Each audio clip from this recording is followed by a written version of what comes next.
Hello hello viewers, আমি doctor Pradip Kumar, Bagmara main road, Khulna. আমি প্রতিদিনের ন্যায় আজকেও আলোচনা করব কিডনির উপরে। আমাদের kidney is the most important role play করে থাকে হিউম্যান বডির জন্য। কিডনির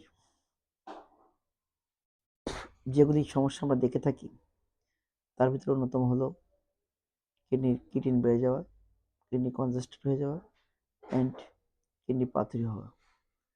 আমি আশা করি আমরা বহু মানুষ বিভিন্ন সময় এই রোগগুলো ফেস করে থাকি, কিন্তু আমরা বিভিন্ন ডাক্তারের কাছে চলে যাই।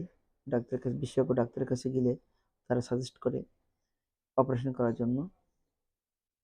কিডনি বেড়ে গেলে তাদের ট্রিটমেন্ট হলো, লাস্ট ট্রিটমেন্ট যাদের দেওয়া হয় সেটা হচ্ছে ডায়ালিসিস। আপনারা সবাই জানেন dialysis is the last stage of the treatment the kidneys. এটা খুবই একটা ভয়ানক ব্যাপার যে যারা ডায়ালিসিস করা হয় সে মাস্ট বি ডেড হয়ে যাবেন, কামিং সুন ডেড। তো তারপর মানুষ বেঁচে থাকার জন্য কিছুদিনের জন্য এটা করে থাকে, এরকম সলিউশন নয়। আমি ডাক্তার প্রদীপ কুমার, আমি দেখেছি আমার চিকিৎসা জীবনে এবং গবেষণা জীবনে যে যাদের কিডনি পাথরিতে কোনো অপারেশন করা লাগে না, যারা আছেন বা যারা আমার ভিডিওটা দেখবেন, যারা উপকারভোগী, তারা সবাই জানেন খুব উইদিন শর্ট টাইম কিডনি পাথরি পড়ে যায়। বহু রোগী আমি দেখেছি এবং খুবই কম খরচে সাশ্রয়ীভাবে কিডনিতে হাত দেওয়া লাগে না। কিডনি যদি আপনি অপারেশন করেন তাহলে মনে করবেন যে কিডনি মাস্ট বি ডিস্ট্রয় হতে থাকবে। এটা sensitive organ of our human bodies, so এটায় হাত দেবেন না। চেষ্টা করবেন এনিওয়ান হোমিওপ্যাথি ডাক্তারের কাছে। আর কোনো ডাক্তার যদি না প্র্যাকটিস করতে চায়, যদি ভালো না ফল পান, তাহলে আমার কাছে চলে আসবেন, এটুকু বলবো। আর কিডনিটা যদি আপনার হয়ে থাকে, বেড়ে যায়, তাহলে মাস্ট বি আপনি কোনো একটা হোমিও ডাক্তারের কাছে দীর্ঘদিন ধরে চিকিৎসাতে থাকবেন এবং দেখবেন 1 থেকে 2 মাসের ভিতরে আপনার কিডনি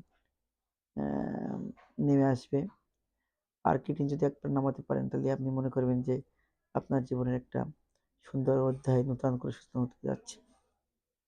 তো আমরা যারা এই সম্পর্কে জানি না বা অজ্ঞতা আছে, অনেকে বোঝে না যে আসলে হোমিও মেডিসিনই আসলে সম্ভব কিনা।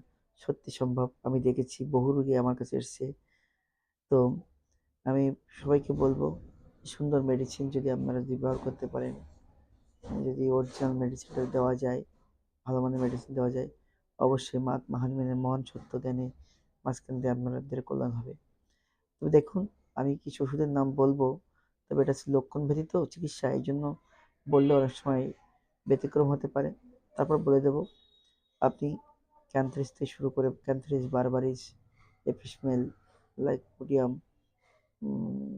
মাক্সল, বারবারিস, এরকম অনেক ধরনের মেডিসিন আছে। এগুলো ইউজ করলে মাস্ট বি একটা সুফল পাওয়া যায়। তবে রোগীর উপর ডিপেন্ড করে, রোগ নির্ণয় করে সুন্দরভাবে ওষুধ প্রয়োগ করলে অবশ্যই সুন্দর জীবন গঠন করা যায়। আর কিডনির জন্য, কিডনি বেড়ে যাওয়ার জন্য আপনাকে ডায়ালিসিস করা লাগে না। কিডনি পাথরের জন্য আপনাকে আর কোনো সার্জারি ডাক্তারের কাছে যাওয়া লাগে না। তো আমি এই বলে শেষ করতে চাই, আপনারা অবশ্যই মহাত্মা হানিম্যানের হোমিও চিকিৎসা নেবেন, সুন্দর জীবন করবেন। আশা করি আপনার জীবন সুন্দর হবে। এই শুভকামনা শেষ করছি। সুস্বাস্থ্য থাকুন, সবার জীবন সুন্দর হোক, এই শুভকামনায় রইল। ধন্যবাদ সকলকে।